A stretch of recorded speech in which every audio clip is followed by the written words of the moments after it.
Come out to the Ian Henderson Antique Mall at 600 South Broad Street. They're open Monday through Saturday 10 to 6 or Sunday 12:30 to 6. Shop until you drop at the Ian Henderson Antique Mall. Do you have a collection of films and videotape sitting in your attic, basement, hall closet, or a box somewhere that are being lost to time? Creative artists can transfer your 8mm, Super 8mm, and 16mm films, as well as converting your VHS, CVHS, 8mm, and mini DV to DVD. Preserve your family's video history for the generations to come. Creative Artists, 1113 West Spring Street, Monroe, 770-267-7368.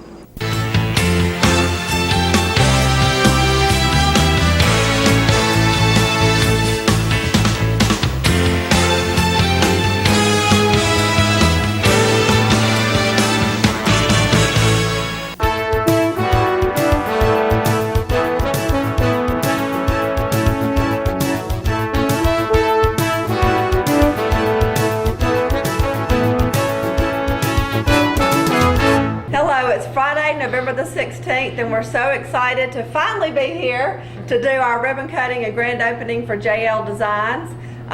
Jeff is the owner, and he has been involved in the chamber off and on for many years, and had a florist here for 18 years total, so does excellent work, and I'm sure you'll be able to see some of that on the video in just a little bit.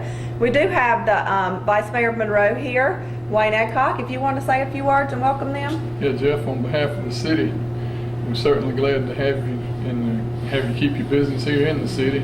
You've done a great job redoing this building, and wish you much success in the future. Thank you very much. Jeff, tell us a little bit about the types of flowers and what folks can expect when they come to see you. Yeah, what we have done now, we have kind of regrouped our focus a little bit as far as our services. We're more of like a design studio now, where we actually do a lot of custom design work with fresh flowers, specializing with weddings and events, that type of thing. But we pretty much can do any type of your floral events that you need. And of course, this time of year, being around the holidays, we do a lot of custom design work for homes and businesses, that kind of stuff. So that's kind of our biggest focus now. Very good. Well, the shop looks beautiful, and all your stuff looks beautiful. Thank you. So give us your hours. We are open during the week, Monday through Friday, from 9 a.m. till 5 p.m. and then on Saturday we're open from 9 a.m. until 2 p.m. Close at 2 p.m. That way we can do our weddings and events in the afternoon. So and we're closed on Sunday. Sorry. Very good. I don't blame you. Yes. Especially after a Saturday night wedding. After Saturday night wedding, we have to be closed. Tell us your exact address.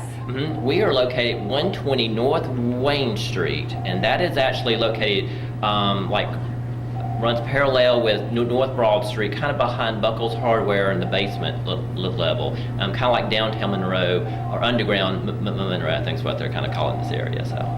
Very good. Well, the building looks great. One more thing, give us your phone number. All right, our phone number is 770-267-5061. And of course, you can also reach us always on the web at www.jldesignsfloral.com. That's a great way to reach us as well. Very good. And you can email you straight from there? Yes, there is a link to contact us and everything from the website as well. So. Very good. Do you have anybody you want to introduce? Yeah, I would like to introduce my partner, Jason Lee, and then my staff, Amber Barker. She has been with me and the floral industry for 13 years now. She's been on staff with us. And then we have Kay Parham, and she's been with us about a year now. So she's our driver. She gets to meet everyone out in the public. So yes. Very good. If you haven't picked up your buy local discount card yet, JL Designs does have a free delivery coupon on there. So make sure you give them a call and take advantage of that free delivery offer in the local area. So, absolutely. All right. Well, congratulations. You ready to go outside and cut the ribbon? Absolutely. All right. 3. Hey.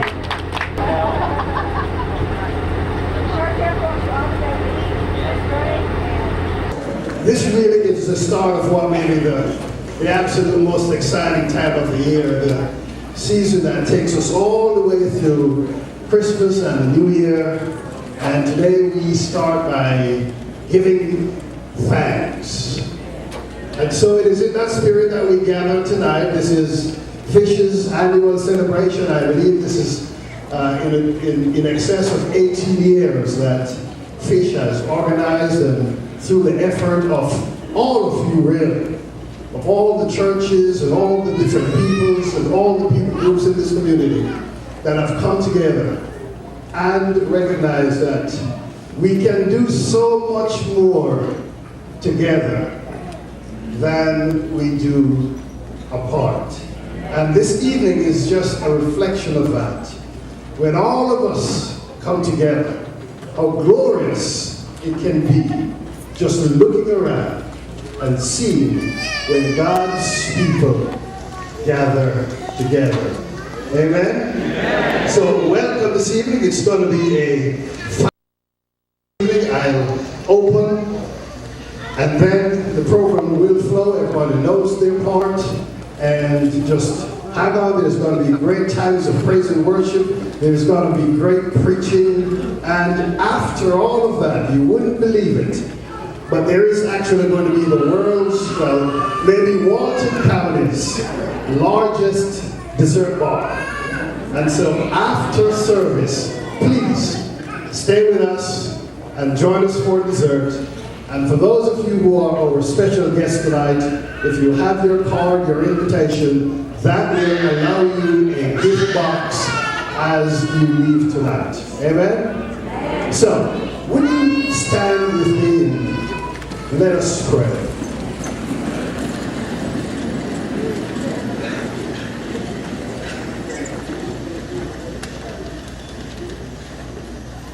Father, in the quietness of our hearts, we attune our ears even right now, dear God, to what you would say to us during this time that we would spend in your presence. Dear God, we thank you so much that you've brought us together as a people. Father, I thank you that in this community of Walton that we can be thankful. God, we are indeed a thankful community. Why? Not only because you blessed us, but because you've extended your hand of love to us, and we in turn have extended our hearts of love one to another. Father, let it so be reflected this evening. Let the love of God just flow from each heart, from breast to breast this evening, as we gather and worship in your name. It is in the mighty name of Jesus that we pray. Amen. Amen. You may be seated.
Good evening, everybody. If you'd like, you can stay standing with us. We're going to continue to worship and just bless the Lord tonight. I'm Nate from Grace Fellowship Church in Mill. We're just going to do a few worship songs. And our heart's really that we would worship in spirit and in truth tonight. We would engage with the living God, and we would exalt Jesus high.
Welcome in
Hey, I'm Michael from the Rock Student Center here in Monroe.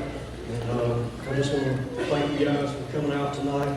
And I just want to take this time to allow a couple of our students to just share their testimony. You know, I also would like to just thank you for allowing us to have a part in the service. A year ago, we had a bigger part in the service, and as you know, we've been rebuilding the Rock over the last year. And we've seen God do some powerful things, and these are just a couple of our students. There's some more that's kind of hiding out in the back. But I just wanted to thank you from the bottom of my heart for the opportunity to serve our community with you and partner together with the churches to reach out into the community, to the unreached and the unchurched students of Walton County. So I'd like for these guys, they're going to take a few minutes just to share their quick story of how the Rock has changed their life, and if they don't run away. But anyway.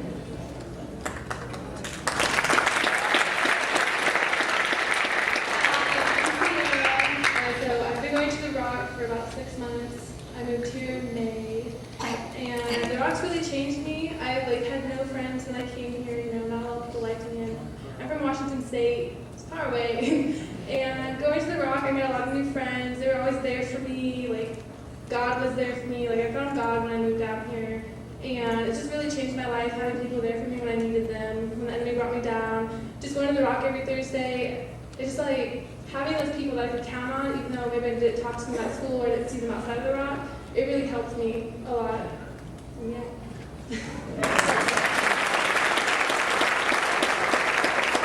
My name is Robin, aka Butters. So, anyways, when I first started, I've been going to the Rock about a year now, and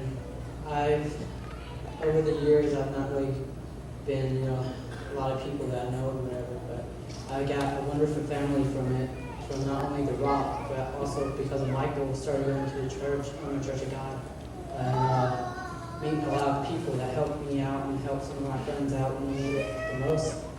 And they really mean a lot to me, and I love each and every one of them. Just want to say.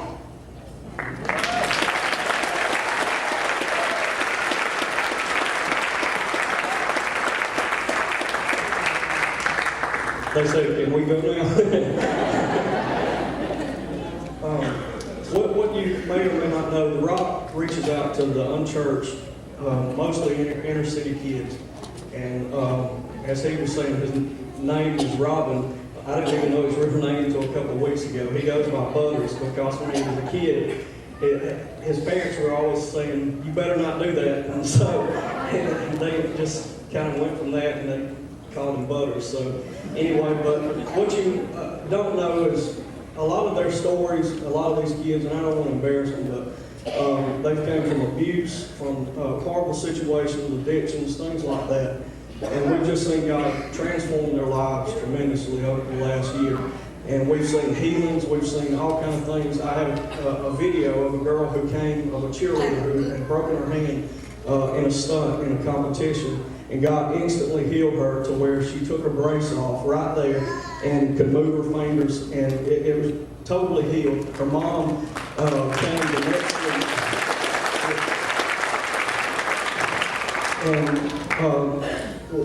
And one of her friends is here tonight, and they had actually brought this same girl's mother back, and they said, we brought her mother here tonight, and you were going to heal her. And we were like, well, it doesn't work that way. It's like whatever God wants to do. And he said, no, what he did for her, he can do for her mom. And it just, God has used them so much to challenge me and to change my life. And I know in the same way that Jacob, when he saw Esau from a distance, and he kept bowing down to him the closer he got to him. And Jacob was so afraid of what would happen when Esau confronted him because of what had took place in their lives, that he feared that Esau was coming to kill him. But as he got closer and he embraced Esau, he said that when I saw you, it was as if I saw the face of God. And I want to challenge you tonight that regardless of what your calling or what your ministry is, Jesus commanded each and every one of us who believe to go into all the world, to preach the gospel to every living creature, to heal the sick, to raise the dead, to cast out demons. That freely you have received, freely given away. And I want you to know that the faces that you see that as you pass down the street, of a lot of them that are not in church, or a lot of kids that you may see that are neglected, that I challenge you that you would pray and see God's face until when you see that person's face, that you literally see the face of God. Because they were all made in His image, and they just need to be embraced and loved to where they find Him.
morning. I'm Becky Chinhall, radon educator with the University of Georgia. I want to talk to you about radon today and about some of the health effects of radon and a recent event that I attended last Saturday.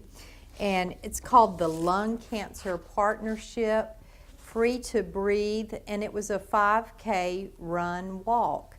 And I've participated in this event for the last 3 or 4 years. This one is held in Athens, but it's actually nationwide. And as far as I know, the Lung Cancer Partnership is the only group that is specifically for lung cancer. And all of the proceeds from that go to research for lung cancer. And wanted to tell you a little bit why I've been involved in this. Our radon education program at the University of Georgia wants to create a greater radon awareness. We want more people to test their homes for radon, and if it's high, we want you to fix it. And we want people to know that radon is the second leading cause of lung cancer. So that's why we work with this partnership.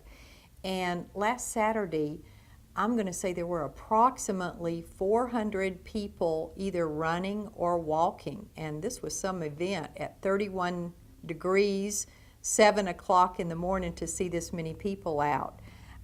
Many people were running in honor of or in memory of a friend or a loved one. And one of the things that really struck me most was there's a table with a lot of memory pictures and articles about loved ones who have passed away from lung cancer. And several were in their 20s. And you know, we tend to think of lung cancer as a disease for older people, and that's not necessarily the case. We had a doctor who spoke at the event. Her name was Cynthia Shepard, and she is an oncologist, and she said that she is seeing more lung cancer in young people. She's not sure exactly why. She said they've been doing some testing, and there seems to be maybe a specific lung cancer mutation that they're finding in the younger people. We know that all lung cancers are not the same, but she said that the pharmaceutical companies they're working with are trying to develop chemotherapy that is specific for these specific lung cancer mutations. So hopefully that's something encouraging. And there was also a lung cancer survivor that attended. She was from Athens. And let me tell you, this girl was only 27 years old. She has never smoked. They don't know why she has lung cancer. She did get a radon test kit from me, and they're testing their home to see if it is possibly radon.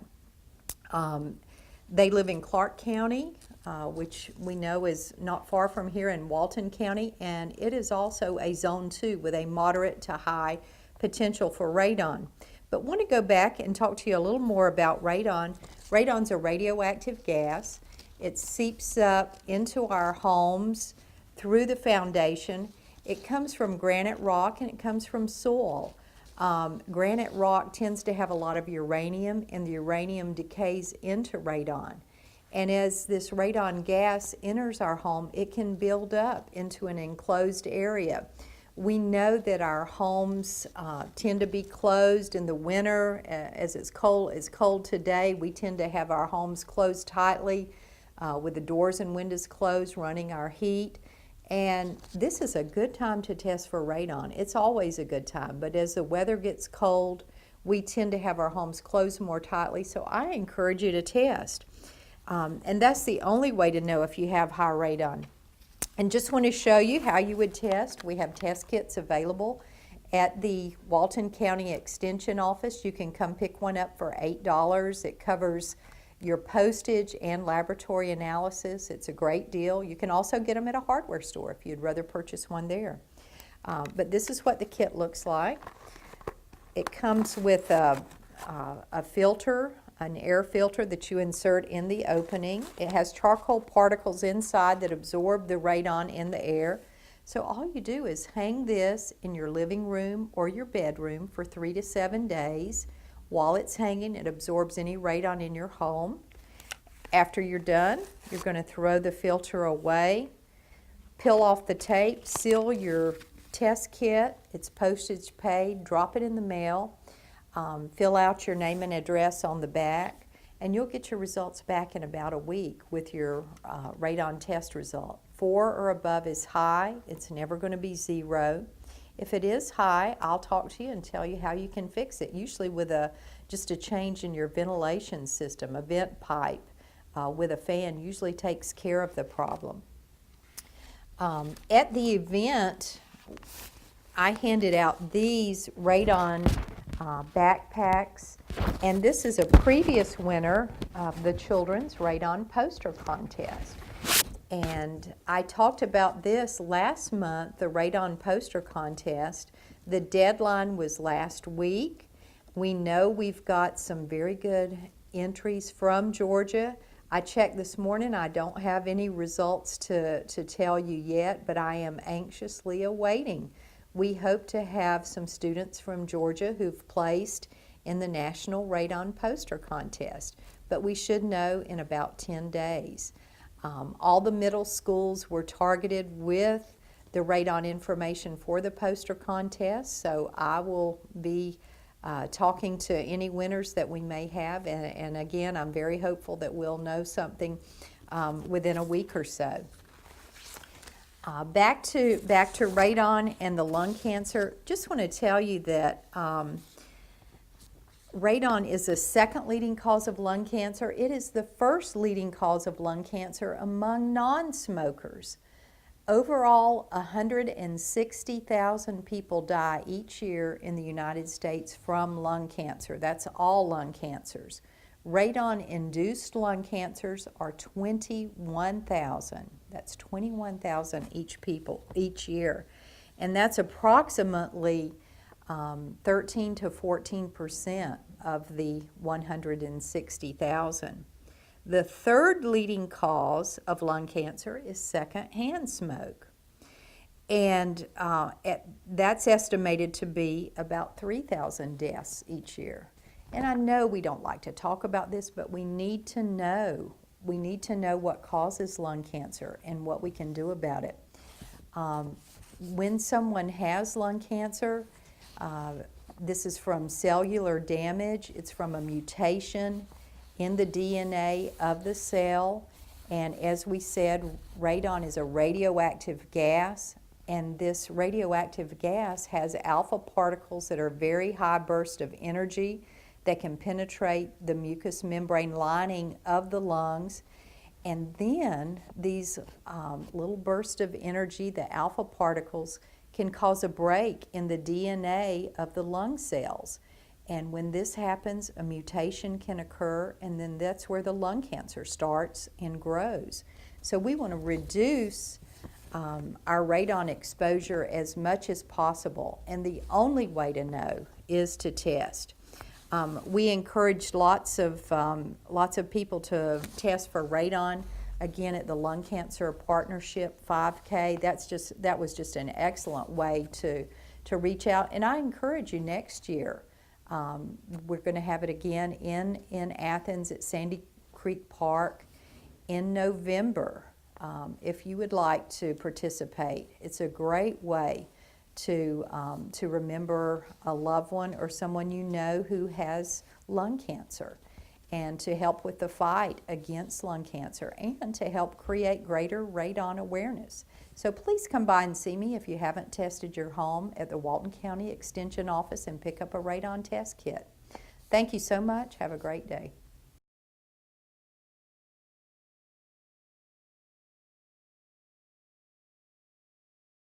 Good morning. My name is Dr. April Mitchell, and I'm coming to you today from the Monroe Veterinary Clinic, and I would like to talk today about feline heartworm disease.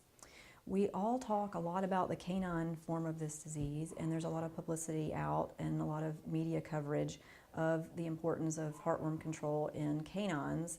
But we don't really talk about the feline aspect of it very much. And cats are just as susceptible to heartworms as dogs, and they present with a little bit different clinical signs, and they are affected by the disease differently.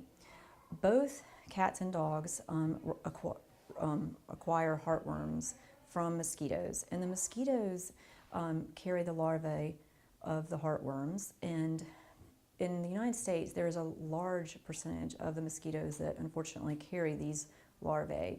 And how the mosquitoes get the larvae is by biting affected dogs. So they bite the affected dogs, they acquire the larvae, and then they bite other dogs and cats. And when they bite into the animal's skin, the larvae are transmitted into the skin. And in cats, they migrate through the skin into the arteries and veins, and then they end up in the lungs and occasionally in the heart. And this whole procedure takes about 3 to 4 months. So 3 to 4 months after your cat is bitten by a heartworm carrying larvae of a mosquito, they can show clinical signs. And what we worry about with cats is their heart is very small, and I have a little heart here, and the heartworms are pretty big. They're 4 to 6 inches in length, and so as you can see, just 1 or 2 heartworms, if they do lodge in the heart of a cat, can be extremely detrimental and often result in sudden death of your cat. Now, saying this, the cats luckily are very good at fighting off heartworms with their immune system, and they can attack their immune system will attack the adult and the immature larvae. But unfortunately, when this occurs and the heartworms to die, it causes severe inflammation, and that inflammation is around any structures that the heartworms are touching. So it's the pulmonary vessels, the lung tissue or parenchyma, and the vessels of the heart. So when this occurs, the inflammation from these dying organisms results in coughing, sneezing, oftentimes vomiting. It can result in weight loss. Asthma-like signs are the most common, and unfortunately it can also result in sudden death. And this does occur more often than we initially thought. Oftentimes when cats suddenly die, and we aren't able to do necropsies to figure out what caused them, but they are trying to do more studies across the United States and realizing that a lot of these sudden deaths are actually a result of heartworm infections. And in cats, we like to call it heartworm-associated respiratory disease, because it's much more of a disease of the lungs of cats than it is their actual heart. So a lot of people think, well, you know, my cats are indoors only, they don't ever go outside, how would they ever get heartworms? Well, unfortunately, mosquitoes do come into our homes, our houses, our indoor areas, and they prefer higher temperature mammals, and cats and dogs have a higher body temperature normally than humans. So you might not be being bitten by the mosquitoes, but your furry friends probably are. And when this occurs, that's when the heartworm transmission is taking place. So unfortunately, the treatment in cats for heartworm disease is not at all as safe as dogs. We don't really have a very safe treatment. What we really have to do is treat the clinical signs, which involves antibiotics, anti-inflammatories, and bronchodilators. So with cats, it's much easier to prevent the disease, as it is in dogs as well, than to treat once your cat becomes infected. So I have a few products here. This is Revolution, and it's a once a month application of a medication that we were going to do a little demonstration and show you guys how to put it on your cat in case anybody was interested in seeing it. So Jennifer here, my technician, has a little kitten, and the medication comes in this foiled wrapper, and you open it up, and it's in this little plastic applicator, and there's a little bit of liquid in the bottom, and it has a top that you just press down, which is supposed to be very easy. Press down to break the seal, just like that, and then you unscrew the top, and you just part the hair on the base of your cat's neck, and then just gently apply the medication. And this medication is absorbed into the skin and then circulates in the bloodstream, and it prevents heartworms. It also prevents hookworms, roundworms, and ear mites and fleas. So this is a really good all-around product, and it is the one that we do recommend the most to help prevent heartworm disease in our kitty friends. And it comes in all different sizes. This is the 0 to 5 pound, which is what we just applied to our little kitten here. And then we have the 5 to 15 pound, which most cats are pretty much in this weight category. But then if you have a really big kitty, like I do, you want to use the 15 to 20 pound dose. So if you have any questions or anything, please feel free to call us, and we'll be glad to answer any questions for you. Thank you very much. And don't forget your cats and heartworm disease. Thank you.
Come out to the Ian Henderson Antique Mall at 600 South Broad Street.